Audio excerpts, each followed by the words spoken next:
Hello नमस्कार बच्चा लोग, मेरा नाम है डॉक्टर हितेश कारिया। फिर से एक बार स्वागत करता हूं आपके अपने चैनल पे जिसका नाम है doctor Hitesh Kariyas biology in association with Parth sir.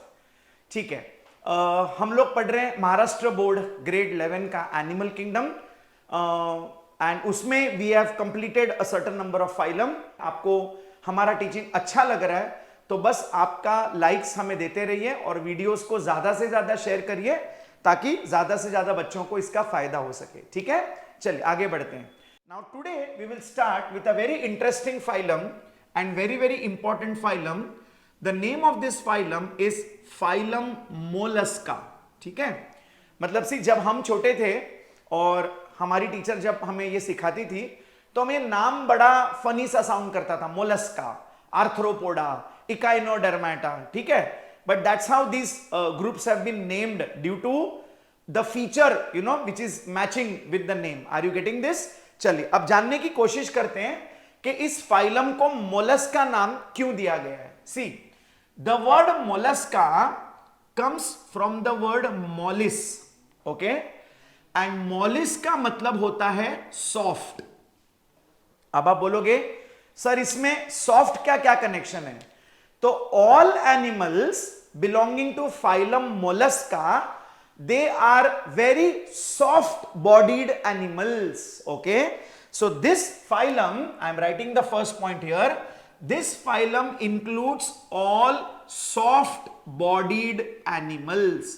अब soft मतलब इतना soft कि बिल्कुल गिलगिली सी जेली की तरह इनकी बॉडी होती है। ओके, आपको पता है जब हम छोटे थे तो हम वो जेली चॉकलेट्स खाया करते थे जो एकदम दबाने पे पिचक जाती थी, राइट? तो बिल्कुल ऐसे गिलगिली सी चिपचिपी सी इनकी बॉडी होती है। It's very soft, right? So all the soft bodied animals they come under phylum Mollusca. चलिए मैं आपको एक एग्जांपल देके बता देता हूं। ऑफ कोर्स एग्जांपल हम एंड में करेंगे, लेकिन आपको जस्ट एक आइडिया देने के लिए कि कौन से एनिमल्स इस ग्रुप में आते हैं। आपने स्नेल सुना है? स्नेल एकदम धीरे धीरे चिपचिपी सी क्रॉल करके चलती है और उसके ऊपर अपना उसका शेल होता है। हम बचपन में कहते थे कि स्नेल अपना घर साथ में लेके चलती है क्योंकि वो उसके शेल के अंदर वो रहती है। Are you getting my point? So this kind of animals they come under phylum Mollusca. Then आप लोगों ने ऑक्टोपस के बारे में सुना होगा, राइट? तो even octopus comes under phylum Mollusca. Then हम लोग जो ऑयस्टर्स खाते हैं, जो क्लैम्स हम लोग खाते हैं, ओके, आप लोग क्या बोलते हैं उसको मराठी में? शिंपले। ओके, तो शिंपले जो आप लोग खाते हो, राइट? तो उसके अंदर जब आप उसका वो शंख खोलते हो तो अंदर एक सॉफ्ट ऑर्गेनिज्म निकलता है ना? So this kind of animals they come under phylum Mollusca. चलिए, now the second point, these animals are either free living, they are free living और सेडेंट्री। चलिए अब ये पॉइंट हम कई बार कर चुके हैं। Now I want you to tell me इसका मीनिंग क्या है। फ्री लिविंग मतलब वो मूवमेंट कर सकते हैं, चल फिर कर सकते हैं, ओके, तो उसको बोलते हैं free living. But some of them are sedentary. Sedentary मतलब they can not do movement, वो ज्यादा मूवमेंट नहीं कर सकते, तो उन्हें कहते हैं सेडेंट्री। तो फ्री लिविंग का मतलब मूवमेंट करने वाले और सेडेंट्री का मतलब मूवमेंट नहीं कर सकने वाले। Are you getting my point? चलिए अगले पॉइंट की तरफ बढ़ते हैं। So most of them are aquatic, ये पानी में पाए जाते हैं। एंड पानी के अलावा they are also found in marshy places. अब मार्शी प्लेसेस किसे कहते हैं? जहां पर बहुत ज्यादा गीली मिट्टी होती है, दलदल वाली मिट्टी, एकदम कीचड़ वाली मिट्टी, ऐसी मिट्टी में ये पाए जाते हैं। जहां ऐसी मिट्टी जहां पर बहुत पानी होता है उसे कहते हैं मार्शी प्लेसेस, राइट? तो या तो पानी में रहेंगे या पानी वाली मिट्टी में पाए जाते हैं, राइट?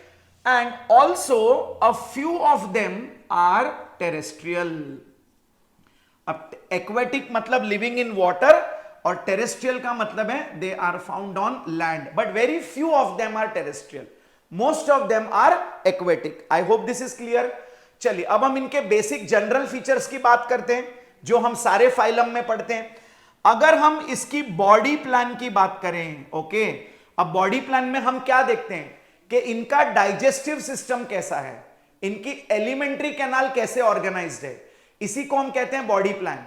अब ये एक advanced type of body plan है क्योंकि काफी आगे हम आ चुके हैं फाइलम में। तो यहां पर you will see tube with in tube type of body plan. See बेटा ये कुछ फीचर्स ना, ये तो आपको बाय हार्ट होने चाहिए क्योंकि ये जनरल फीचर्स जो हम पढ़ रहे हैं वो हम सभी फाइलम में पढ़ रहे हैं, and then we are studying the features that are specific to that phylum. Are you getting my point? जैसे बॉडी प्लान सब में है, सिमेट्री सब में है, लेवल ऑफ ऑर्गेनाइजेशन सब में है। Are you getting my point? तो ये पॉइंट्स तो आपको उनका हैबिटेट कौन सा है, बॉडी प्लान कैसा है, ये कॉमन पॉइंट्स है जो आपको सभी फाइलम में लिखने ही लिखने, right? Okay, so body plan is a tube with in tube type of body plan, means the digestive system is complete with two separate openings. The mouth and anus are separate. I hope this is clear. Then अगर हम इनकी symmetry की बात करें, if you talk about symmetry, तो again अब phylum आगे बढ़ रहा है, तो you will see an advanced form of symmetry that is called as bilateral symmetry. Okay, it is called as bilateral symmetry, means the body can be cut into two identical halves when cut through a single plane. When any one plane you cut, you will get two identical halves. लेकिन अब यहां पर कुछ exception है, ध्यान से सुनिए। Okay, most of them show bilateral symmetry, okay, but very few, a few of them are asymmetrical. Their body shows no symmetry, means it cannot be cut into identical halves when cut through any plane. That is called as asymmetrical. अब asymmetrical क्यों है? Why is their body asymmetrical? Very very important, ध्यान से सुनिए। Because of a phenomena which is called as torsion. Okay, तो torsion की वजह से कुछ मोलस्क्स की symmetry is asymmetrical. Now what is torsion? Torsion का मतलब होता है ट्विस्टिंग ऑफ द शेल। अब आपने देखा होगा कुछ कुछ मोलस्क के शेल, जैसे स्नेल का शेल अगर आप देख लो, स्नेल को मराठी में कहते हैं गोगल गाय, हिंदी में क्या कहते हैं I don't know, but English में उसको स्नेल कहते हैं, जो बहुत स्लोली स्लोली जमीन पे क्रॉल करके चलती है और उसके बैक पे उसका शेल होता है। अब आपने देखा होगा उसका जो शेल है वो ऐसे कर्व्ड है। इवन शंख, जो समुद्र के किनारे पे शंख मिलते हैं, उसके अंदर जो ऑर्गेनिज्म है that also comes under phylum Mollusca. लेकिन आपने देखा होगा वो शंख ट्विस्टेड है। तो ये शंख का ट्विस्टिंग क्यों होता है? ताकि ये एनिमल्स अपने आप को अपने प्रीडेटर से बचा सके। सी अगर शंख सीधा होगा तो प्रीडेटर अपना मुंह अंदर डाल के इस एनिमल को पकड़ लेगा। प्रीडेटर मतलब ऐसे एनिमल्स जो इन पे अटैक करते हैं उनको कहते हैं प्रीडेटर, इनके दुश्मन, ठीक है। लेकिन अगर मैं शंख को ट्विस्ट कर दूं तो वो एनिमल अपना हेड इतनी आसानी से वो एनिमल इस ऑर्गेनिज्म को इतनी आसानी से पकड़ नहीं पाएगा। Are you getting my point? तो इसके हेड को अंदर प्रोटेक्शन देने के लिए in some of the molluscs the shell becomes twisted, and that twisting process is in biology is called as torsion. तो अब torsion होने के वजह से सिमेट्री तो asymmetrical हो ही जाएगी। When you cut it, you will not get two equal parts because the shape of the shell becomes irregular because of torsion. I hope this is clear, right? चलिए इतने points हम अच्छे से पहले revise कर लेते हैं and then we go to the next points. तो we are talking about phylum mollusca. अब ये word कहां से आया? From the word mollis, which means soft. So phylum mollusca includes all soft bodied animals. Second point, they are either free living or sedentary. दोनों forms हमें देखने मिलेंगे, चल फिर सकने वाले या ना चल फिर सकने वाले, ठीक है। They are mostly found in aquatic and marshy places. पानी में या दलदल वाले इलाकों में पाए जाते हैं। Very few of them are terrestrial. The body plan is a tube within tube type of a body plan. The symmetry is bilateral symmetry in most, but few of them are asymmetrical because of the phenomena called torsion, and torsion is nothing but the twisting of the shell which actually helps them to to protect themselves from their predators from being eaten up. I hope this is clear, right? चलिए आप screenshot ले लीजिए। I hope you are writing the points with me. जैसे मैं हमेशा कहता हूं whenever you sit to study biology, make sure you have a notebook and pen with you and you are taking down the points. ठीक है, चलिए आगे बढ़ते हैं. अब very important, now we'll talk about some specific features that are particular to this phylum. Of course, the torsion thing was also specific to this phylum, right? चलिए आगे बढ़ते हैं. Very important, सुनिए. Their body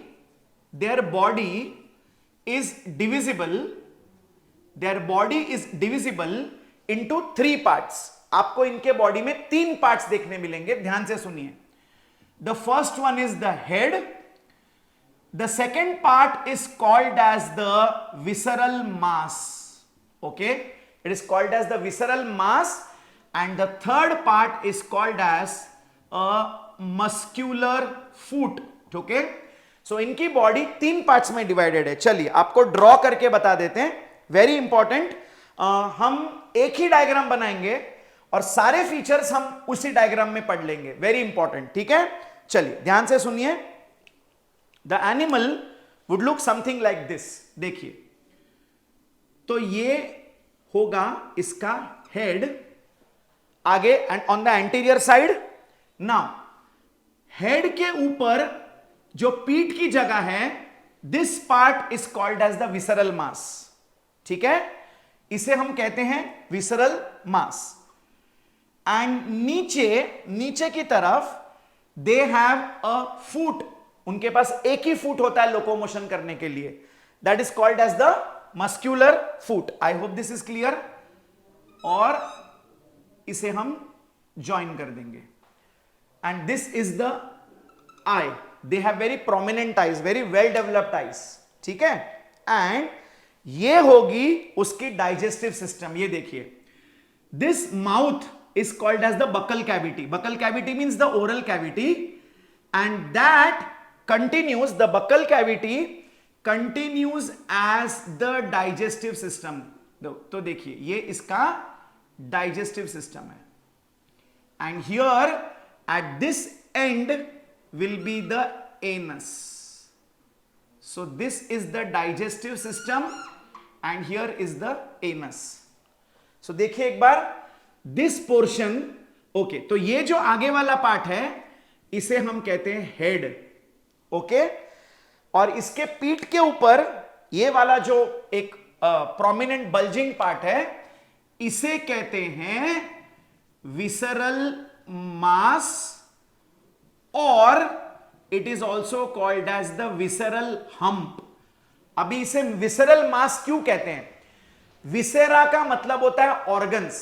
बायोलॉजी में हमारे body के internal organs को कहा जाता है विसेरा. तो इसके सारे ऑर्गन्स यहां पे ऊपर की तरफ है और यहां पर एक ऐसे बल्ज बना हुआ है. ओके, एक ऐसे प्रोजेक्शन बना हुआ है. ये भी एकदम सॉफ्ट पार्ट होता है. तो इसको कहते हैं विसरल मास और विसरल हम्प. एंड नीचे ऑन द वेंट्रल साइड, ऊपर वाली पार्ट को डॉर्सल साइड कहते हैं, नीचे वाली पार्ट को वेंट्रल साइड कहते हैं. लोकोमोशन करने के लिए this part is called as the muscular foot. तो ये अपने मस्क्यूलर फुट की मदद से ऐसे ऐसे ऐसे ऐसे क्रॉल करते हुए आगे बढ़ता है. इट शोज अ क्रॉलिंग और a creeping movement. I hope this is clear, right? So I repeat, the body is divisible into head. This part is the visceral mass and on the lower side you have the muscular foot. अब this जहां पर mouth open होगा, mouth, this is called as the buccal cavity. Now to put it simply, buccal cavity का मतलब है oral cavity. देखिए, जब आप मुंह खोलते हो आपके मुंह के अंदर खाली जगह है, सिंपल, उसी को कहते हैं buccal cavity या oral cavity. I hope this is clear. Absolutely. Okay, अब सुनिए, आपने देखा होगा, now coming to a very important part. Okay, see, इनका जो हेड है और ये विसरल मास है ना बच्चों, it is covered by a thin layer of skin like structure. Okay, मतलब ये देखिए, हेड से लेके इस विसरल मास के ऊपर एक स्किन जैसी स्ट्रक्चर बनी होती है. Okay, let me just erase the name from here. I just need some space so that I can explain you better. Just give me a moment. Okay. तो हेड और visceral मास के ऊपर एक skin की covering होती है. अच्छा, let me now right it here. Now this part, this blue colour से मैंने जो बना है, जो स्किन लाइक स्ट्रक्चर है, इसे कहते हैं मैंटल. ओके, अब मैंटल का मतलब होता है कवरिंग. आप लोगों ने कभी चर्च में देखा है, चर्च में जो प्रीस्ट होते हैं वो एक ब्लैक कलर का कोट ऊपर पहनते हैं, है ना, अपने कपड़ों के ऊपर एक ब्लैक ऐसे कोट पहनते हैं, उसे मैंटल कहते हैं. तो मैंटल का मतलब होता है कवरिंग. ओके, तो the head and the visceral mass, they are covered by skin like covering which is called as the mantle. अच्छा, अब आपने देखा होगा कि मोस्ट ऑफ द मोलस्क्स, उनके ऊपर एक हार्ड शेल होता है. शेल देखा होगा आपने, स्नेल के ऊपर शेल है, देन पाइला के ऊपर शेल है. आप लोग जो क्लैम्स खाते हैं, जो ऑयस्टर्स, शिंपला खाते हैं, वो उसके ऊपर भी एक शेल होता है. But there are some exceptions in molluscs which do not have the shell, like the octopus doesn't have a shell. तो some may have shell, some may not have shell. लेकिन अगर शेल है तो वो कैसे बनता है, ध्यान से सुनिए. इसके बॉडी के ऊपर ये जो मैंटल का कवरिंग है ना, now this mantle secretes calcium carbonate. इसी मैंटल में से कैल्शियम कार्बोनेट का सिक्रीशन निकलता है और वो सिक्रीशन हार्ड होकर इसके ऊपर शेल बन जाता है. Are you getting this? तो ऊपर का जो व्हाइट कलर का शेल है वो मैंटल में से ही बनता है. मैंटल एक कैल्शियम कार्बोनेट का सिक्रीशन रिलीज करता है जो सब जगह स्प्रेड होकर हार्ड हो जाता है, and that becomes the shell. I hope this is clear. Absolutely right. अच्छा, अब आपने एक बात नोटिस किया, did you notice one thing, कि इस मैंटल के बीच में और विसरल मास के बीच में खाली जगह है. कैन यू सी खाली जगह? नाउ दिस कैविटी, ये खाली जगह को हम कैविटी कहते हैं. Okay, let me write it here. This cavity is called as the mantle cavity. Okay, this cavity is called as the mantle cavity. अब आपको एक इंटरेस्टिंग बात बताऊं, ये जो मोलस्क है ये इस कैविटी का बहुत अच्छे से फायदा उठाता है. ओके, बहुत अच्छे से फायदा उठाता है.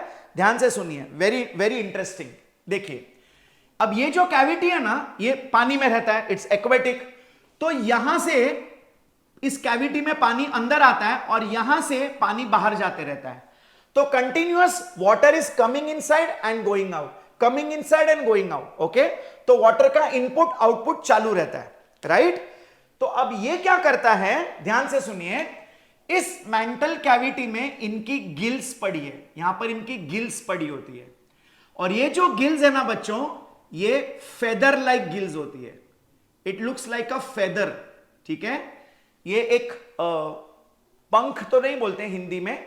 ओके, फेदर्स होते हैं, जैसे बर्ड्स के ऊपर फेदर होते हैं, राइट. तो इस फेदर लाइक गिल्स को कहते हैं टेनिडिया. Very important word. क्या कहा जाता है? टेनिडिया. तो क्या होता है, पानी जब मेंटल कैविटी के अंदर आता है ना, वाटर कंटेन्स डिसॉल्व्ड ऑक्सीजन, तो ये गिल्स के थ्रू वहां पर गैसेस एक्सचेंज कर लेता है. ऑक्सीजन को एब्जॉर्ब करके कार्बन डाइऑक्साइड को पानी में छोड़ देता है और फिर वो पानी ये एंड से उसकी बॉडी से बाहर निकल जाता है. तो oxygen rich water enters the mantle cavity, exchange of gases happens with the gills and water containing carbon dioxide moves out from the other side. I hope this is clear. चलिए एक बार फिर से बता देते हैं. Their body is divisible into head. This projected part is called as the visceral mass and this lower part is called as the muscular foot. तो तीन parts है. अब हेड के अंदर माउथ है जिसे कहते हैं buccal cavity. The mouth continues as the digestive system. Okay, so this आगे वाला part, this is the mouth, and on the posterior side here you have the anus, the excretory opening which is called as the anus. Now, the head and the body, they are covered by a skin-like covering which is called as the mantle. Now, the mantle secretes calcium carbonate जो hard होके, वो calcium carbonate hard होकर इसके ऊपर का shell बन जाता है. So this is the shell. So the shell is above the mantle and this shell is called as the calcareous shell. Why calcareous? Because it is made up of calcium carbonate for protection. I hope this is clear. ठीक है? Now, there is between the visceral mass and the mantle, there is an empty space. This space is called as the mantle cavity. The mantle cavity contains feather-like gills which are called ctenidia. C silent है, हम लिखेंगे लेकिन बोलेंगे नहीं. Okay, this gills are called ctenidia which are feather shape. तो water enters from this side, exchange of gases happens in this ctenidia and then carbon dioxide वाला पानी इस एंड से बाहर निकल जाता है. तो ऑक्सीजन वाला पानी यहां से अंदर आता है और कार्बन डाइऑक्साइड वाला पानी यहां से निकल जाता है. See how beautiful nature has created some organisms. हमें सिर्फ अपने बारे में पता है कि हम नाक से सांस अंदर लेते हैं, लंग्स में एक्सचेंज होता है और फिर हम नाक से हवा बाहर छोड़ते हैं. लेकिन यहां पर देखिए, there are two separate openings, one for water to enter inside and one for water to come outside. I hope this is clear. चलिए आगे बढ़ते हैं. अगर हम इनके सर्कुलेटरी सिस्टम की बात करें, ओके, अगर हम इनके सर्कुलेटरी सिस्टम की बात करें तो circulatory system is of open type. I told you there are two types of circulatory system, open and closed. When blood flows inside the blood vessels, it is called closed, and when there are no blood vessels, when there are no capillaries, the organs are bathing in the blood, we call it as the open type of circulatory system. So they show open type, but there is one exception. Listen carefully. There is one exception. In mollusca, exception is there is an animal called sepia. तो sepia shows closed type of circulatory system. बाकी के सभी मोलस्क्स में हमें open type of circulatory system देखने मिलेगा, but in sepia you will see a closed type of circulatory system. I hope this is clear. चलिए, सर्कुलेशन का, सर्कुलेटरी सिस्टम का और एक इंपॉर्टेंट पॉइंट, हमारा ब्लड रेड कलर का है बिकॉज हमारे ब्लड में एक आयरन कंटेनिंग पिगमेंट है जिसका नाम है हीमोग्लोबिन. बराबर है, राइट? बट इनके ब्लड में they don't have a iron containing pigment, instead they have a copper containing pigment. They have a copper containing pigment and the name of that pigment is not haemoglobin but it's called haemocyanin. Very important point. Okay, ये NEET point of view से भी बहुत important है.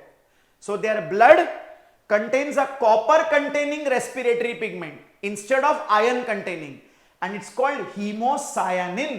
Our pigment is called hemoglobin, their pigment is called hemocyanin. I hope this is clear. चलिए, अब अगर हम बात करें excretion की, okay, तो for the purpose of excretion they have kidneys and their kidneys have been given a specific name. इनकी kidney को एक अलग से नाम दिया गया है. Their kidneys are called the organs of Bojanus. Okay, a new term, very important. The kidneys in case of mollusca are termed as organs of Bojanus. I repeat, the kidneys in mollusca are called as organs of Bojanus. I hope this is clear. Chalo, I will need more space, so let's quickly revise and then I will erase it. Please make it a point to note down, this is very important. The body is divisible into head, ये ऊपर का visceral mass, इसे visceral mass क्यों कहते हैं? क्योंकि इसके body organ सारे ऊपर की तरफ है. विसेरा का मतलब होता है ऑर्गन्स. तो जहां पर विसेरा पड़े हैं इस मास को कहते हैं विसेरल मास, एंड नीचे है muscular foot which is used for locomotion. ठीक है. Now this is on the anterior side is the mouth and on the posterior side is the anus. Anterior मतलब आगे की साइड, posterior मतलब post मतलब पीछे. तो posterior मतलब on the posterior side they have the anus. The digestive system is complete. Okay, the alimentary canal is complete. They have very prominent eyes. I hope this is clear. Now the head and the visceral mass is covered by a skin like covering which is called as the mantle. The mantle secretes calcium carbonate which forms the shell. So the shell is called as a calcareous shell, right? Now between the visceral mass and mantle there is a space. This space is called as mantle cavity.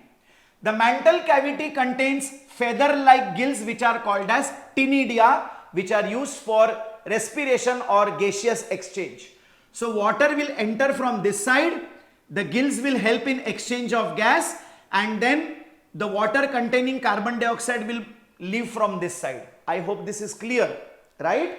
Then the circulatory system is of open type, except, ये आपको NEET में exception पूछा जा सकता है. The example is sepia. Sepia shows a closed type of circulatory system. Their blood contains a copper containing pigment which is called hemocyanin, and excretion is with the help of kidneys which are also called as the organs of Bojanus. In case of mollusks, the kidneys are called as organs of Bojanus. I hope this is clear. चलिए अब इसको erase करते हैं, आगे बढ़ते हैं.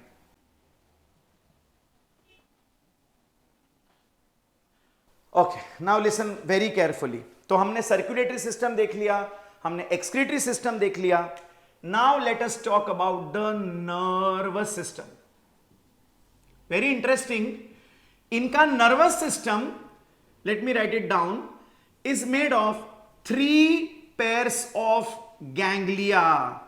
अगर आपको याद होगा तो मैंने अपने पिछले वीडियोस में गैंग्लिया का मीनिंग समझाया है. सी, हमारा नर्वस सिस्टम जिन सेल से बना है उन्हें कहते हैं न्यूरॉन्स.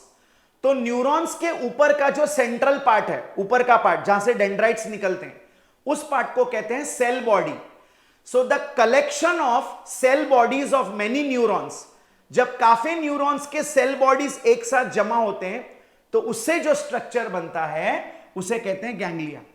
तो यहां पर there are 3 pairs of ganglia. So total 6.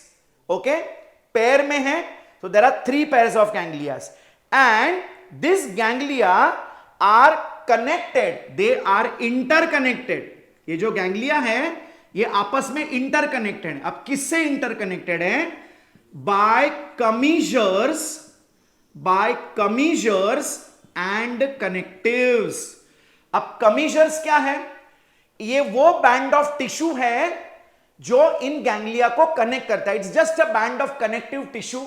Because see, पैर में तो एक इस तरफ है, एक इस तरफ है. आपको पता है आपका सेरिब्रम, आपका जो ब्रेन है, अगर आप उसको बीच में से ओपन करोगे तो there is a band of fibres which is connecting both the cerebral hemisphere. तो यहां पर एक पैर ऑफ गैंग्लिया इधर है, एक इधर है, एक इधर है, एक इधर है, एक इधर है, एक इधर है. तो even these are connected by connective tissues. These are connected by connective tissues. इनको कहते हैं commissures and connectives. So I repeat, the nervous system is made up of 3 pairs of ganglia which are interconnected by commissures and connectives. ठीक है, अब सुनिए, very important, their sense organs are very well developed.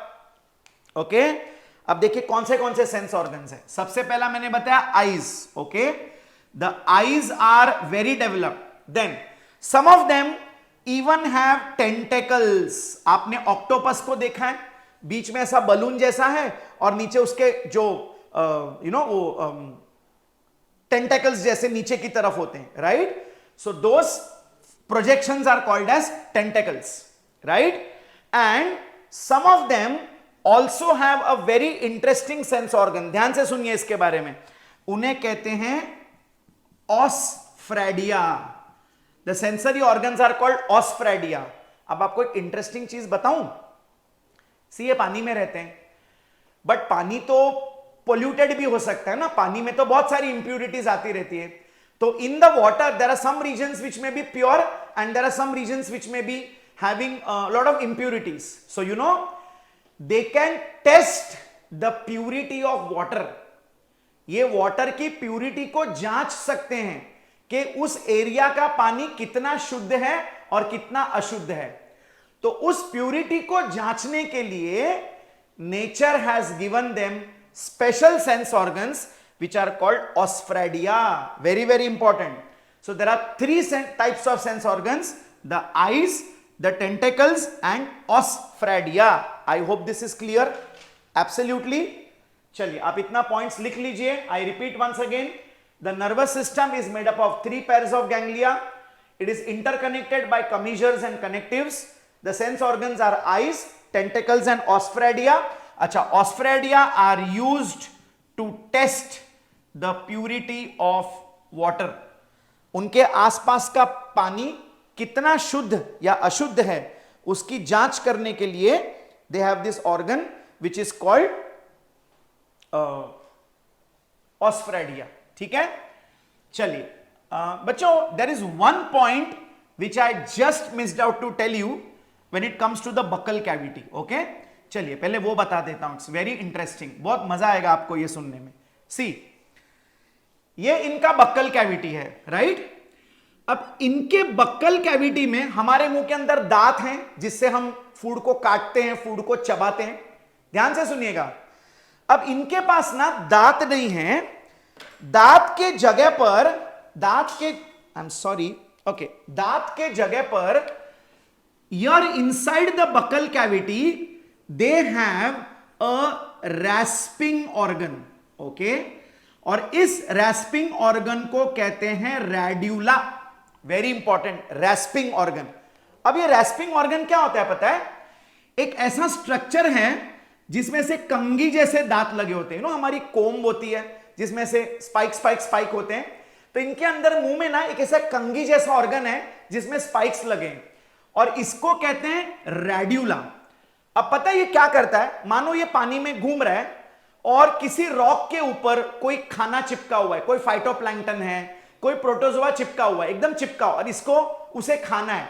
तो ये अपने respiring organ की मदद से ऐसे करके उसको कुरेदेगा, जैसे हम कंघी से बाल अपने कोम करते हैं. ये इस रेस्पिंग ऑर्गन की मदद से ऐसे करके उसको खाएगा, उसको वहां से निकालेगा. And this rasping organ is called as radula. तो why it is called rasping organ?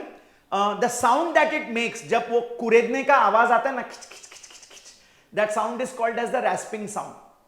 So inside the buccal cavity, instead of teeth, they have a rasping organ which is called as radula. I hope this is clear. Absolutely. चलिए next point. अगर हम reproduction की बात करें तो the sexes are separate. Sexes, sex का मतलब है gender. तो यहां पर male, female अलग होते हैं. They are dioecious. I hope you understand. Then almost all the mollusks they are oviparous. अब देखिए, based on the process of giving birth, organisms are classified into 2 types, oviparous and viviparous. oviparous मतलब अंडे देने वाले, और viviparous मतलब वो animals जो अंडे नहीं देते, जो डायरेक्टली बच्चा पैदा करते हैं, उन्हें कहते हैं viviparous. बट ये अंडे देते हैं. See, ovi word comes from ova and ova means eggs. So ovi means eggs and parous का मतलब है laying. So they are egg laying animals, right? Then next point, the development may be either direct or indirect. चलिए ये भी मैं आपको बहुत बार समझा चुका हूं, फिर से सुनिए. डायरेक्ट मतलब बीच में कोई लार्वा स्टेज नहीं है. वो ऑर्गन जो उसका जो बच्चा है वो बिल्कुल पेरेंट की तरह दिखेगा, उसे कहते हैं डायरेक्ट डेवलपमेंट. जैसे इंसान का बच्चा इंसान के जैसे ही दिखता है ना. लेकिन इनडायरेक्ट में उस अंडे में से पहले एक यंग वन निकलता है जो अडल्ट की तरह नहीं दिखता, वो एक कीड़े की तरह दिखता है, उसको बोलते हैं लार्वा. फिर वो लार्वा डेवलप होके अडल्ट का फॉर्म ले लेता है. I hope this is clear. तो when there is a larva stage involved in between, that type of development is called indirect development. But when the young one looks just like the adult, that is called as a direct development. So some forms show direct development and some forms show indirect development. I hope this is clear. चलिए, so अब हम इनके examples देख लेते हैं. अच्छा, एक बात और मैं बताना भूल गया. आपको पता है जब हमने आर्थ्रोपोडा फाइलम पढ़ा था, the first thing that I told you that this is the largest phylum in the animal kingdom, है ना. अब उसके बाद अगर सबसे ज्यादा एनिमल्स कोई किंगडम में है तो वो है Mollusca after Arthropoda. So we say that this is the second largest phylum after Arthropoda. तो ये भी हमें पूछा जा सकता है आपके कॉलेज एग्जाम में या नीट में. The second largest phylum in animal kingdom is Mollusca and the first one is arthropoda. I hope this is clear.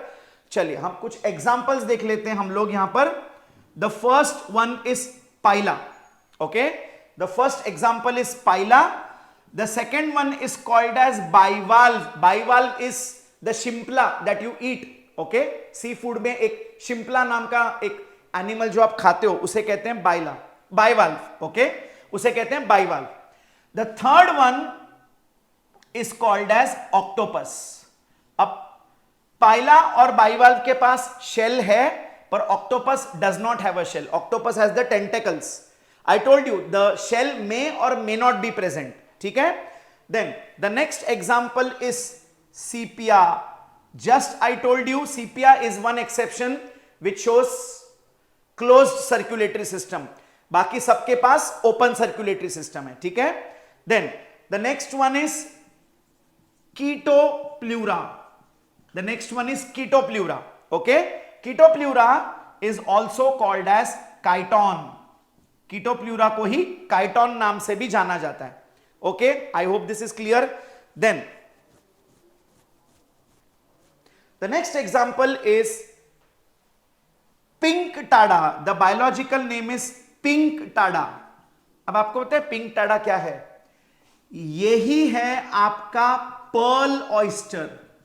वो ऑयस्टर जिसमें मोती बनता है. Okay, I want you to research this. Okay, find out the mechanism के Pinctada के अंदर मोती कैसे बनता है, मोती बनने का प्रोसेस क्या है. Right, it's actually a very intricate mechanism. हम उसको अगले क्लास में डिस्कस करेंगे. ठीक है. So find out what is the process of making pearl which are so expensive. तो वो ऑयस्टर जो पर्ल्स बनाता है उसका biological name is pink tada. I hope this is clear. Then the next example you need to remember, it's called loligo. है ना, सुनने में बहुत फनी लगता है loligo. आपको पता है loligo क्या है? आई एम श्योर आप लोगों में से काफी लोगों ने स्क्विड खाया होगा. स्क्विड, तो स्क्विड का biological name is loligo. Am I clear? The next example, I don't have space, let me write it here. Okay, I'll just write it here. It's called as Aplysia. The next example is Aplysia. It is also called as the sea hare. And the last one is called as Dentalium. The last example is Dentalium. Okay. It is also called as, Dentalium is also called as the tusk shell. It is also called as the tusk shell. तो इस group में काफी examples हैं और ये हमें याद रखने, because this is the second largest phylum. चलिए, तो I told you the sexes are separate, male और female अलग होते हैं. They are oviparous. Oviparous का मतलब egg laying. The development may be direct or indirect. In some there is a larvae stage, in some there is no larva stage. Okay. Then I told you the examples are Paila, bivalve, octopus, sepia, Chaetopleura, that is also called chiton, pink tada, which is the pearl oyster, loligo, which is nothing but the squid, then Aplysia, sea hare, Dentalium, that is tusk shell. अब मैं आपको एक trick बताऊं, इस examples को कैसे याद करोगे. कुछ नहीं, बस इसको बार बार बोलते रहो और इसको 5 बार 10 बार अपनी बुक में लिख डालो. Just keep writing and speaking, writing and speaking, आपको लर्न हो जाएगा. I hope this is clear. चलिए, I just want to discuss the last part. Okay, just 2 minutes.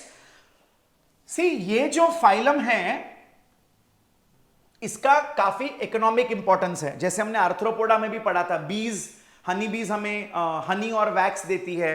Then जो लैक इंसेक्ट है, लैसीफेरा, उससे हमें लैक मिलता है जिससे हम कंगन बनाते हैं. लैक और एक चीज में यूज होता है. आपको पता है जब कोई प्रॉपर्टी को सील किया जाता है तो ताले के ऊपर पट्टी बांध के उस पर एक लाल कलर का एक सील कर दिया जाता है. वो जो लाल चीज है that is also made of lack.